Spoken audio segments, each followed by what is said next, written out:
lovable Pelicans team. Their bench. So Nance, who I think all of us have liked, but just seemed like year after year he was on the wrong team. And then this team, he was unleashed as the guy we always thought Larry Nance could be on a good team potentially. Murphy, looks like they got something with him. Made like a 29-footer in the game, which was good. And then the huge. Alvarado thing, I was thinking there was two really cool things about this series. One was just Alvarado, who's, the classic anti-lottery pick, basically bouncing around. Anybody could have had him. And he's just going toe-to-toe with one of the best point guards of all time in a real way, in a way that the Suns are having Jay Crowder dribble the ball up with like 3 minutes left to try to save the miles on Chris. And he was just doing a bunch of playoff stuff. Like, that guy is a playoff guy.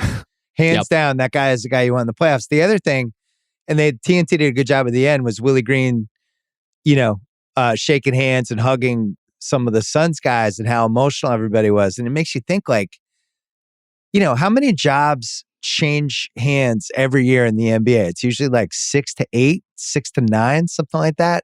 Here's Willie Green, who worked for a bunch of great coaches, who is a really respected teammate, who obviously had some really, really, really deep relationships. Even you could see him saying goodbye to Paul and Booker. And it took like an extra, 2 years for him to get hired? What happened with that, KOC?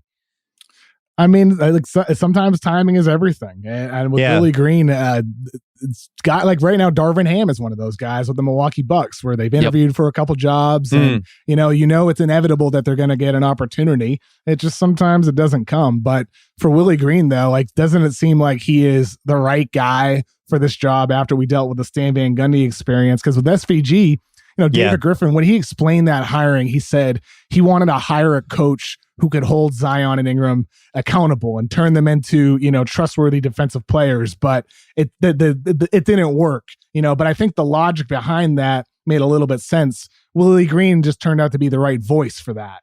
And having those guys now, you would hope Zion comes back next season and isn't playing some lackluster defense. You'd hope that, like, after everything that he saw, if you're Zion, how could you look at this situation and want to go anywhere else?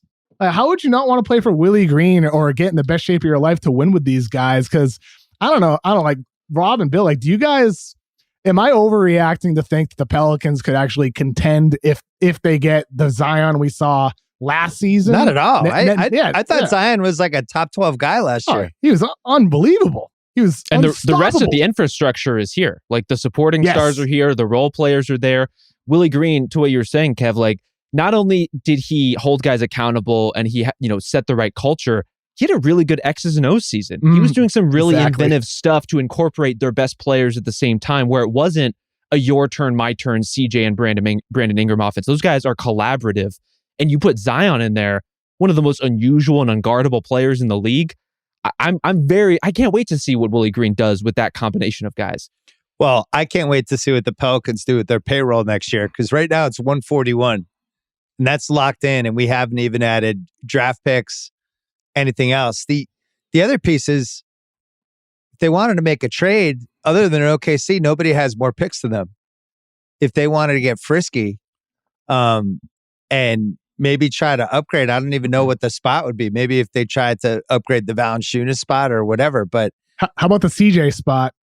Well, maybe. I mean, he's already just throwing it out there. I'm just saying. Well, it could be CJ and some picks for like Bradley Beal or something like that. Who knows? Exactly. I mean, Rob, you said it earlier. Like, Zion coming back helps CJ, but I don't think Zion coming back means Mikal Bridges is going to be not defending CJ McCollum. I still think the fact he didn't shine in the matchup against the guy you might have to get past next year, that's a little bit concerning for me. Like, CJ can be upgraded, and plus, if Zion isn't going to be great defensively, having CJ and Zion closing games means you have two weaker defenders that could be attacked. So it's important for Zion to get better defensively, but upgrading off of CJ or Jonas Valanciunas, like you said, Bill, that should be on the table for New Orleans. They have all the picks to do everything.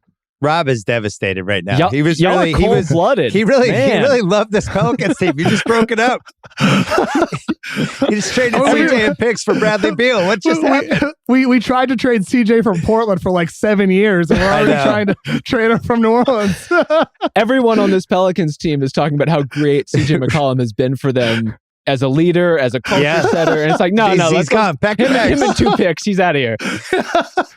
They have definitely emerged as a top 5 most interesting summer team. And there's 2 different types of summer teams, right? Where it's like desperate, where you throw the Lakers in there, but then you'd throw in like a team like Utah that we don't know what's going to happen yet in the Dallas-Utah game because we haven't gotten there yet. But if Utah loses tonight, that could just be a pure blow it up.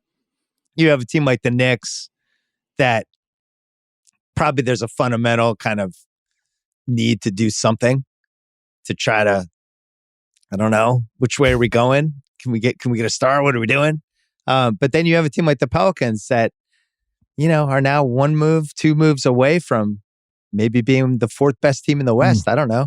I feel like that 4th spot's up for grabs. And you have Denver with the guys coming back, and you have Minnesota making the leap, and then obviously you have Phoenix, Memphis, and Golden State as the top 3. But we could see a situation where all of a sudden the West is better than the East again.